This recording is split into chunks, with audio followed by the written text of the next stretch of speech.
दरम्यान नाशकातील धर्मांतरण प्रकरणातील कंपनीचं नाशिक युनिट आता बंद होण्याच्या मार्गावर आहे। कामगारांना मुंबई पुण्यातील इतर प्रकल्पांमध्ये सामावून घेतलं जाणार असल्याची माहिती मिळाली आहे। तर 7 जणांवर आरोप आहेत, मात्र 150हून अधिक कर्मचाऱ्यांची यामुळे अडचण झाली आहे। 2-4 नासके आंबे निघाले म्हणून अख्ख्या झाडावरच कुऱ्हाड मारली जाते की काय असा प्रश्न नाशिक आयटी कंपनीतल्या घटनेवर पडू लागलाय। सूत्रांच्या माहितीनुसार नाशिकमधल्या नामांकित आयटी कंपनीचं युनिट बंद होण्याच्या तयारीत आहे। या कंपनीत आरोपांनुसार 7 जणांनी 9 जणांचं लैंगिक शोषण आणि धर्मांतरणाचा प्रयत्न केला। तक्रारीनंतर या प्रकरणात एसआयटी स्थापन झाली आहे। सरकार एकीकडे कारवाई करत असताना सत्ताधारी भाजपच्याच लोकांनी संबंधित कंपनीवर मोर्चा काढलाय।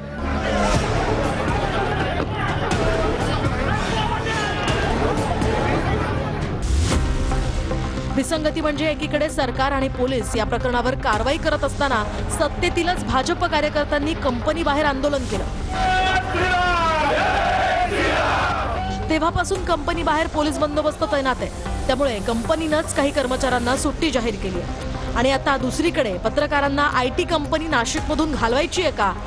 तुम्ही या मुद्द्याला इतकं मोठं का करताय असा सवाल भाजपला करण्याऐवजी भुजबळ पत्रकारांना करताय। अशा किती कंपन्यांमधून सुरू आहे नाशिकच्या?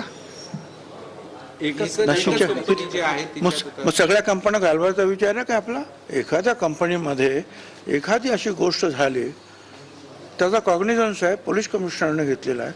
जे चुकले आहेत त्यांच्यावर कारवाई होईल।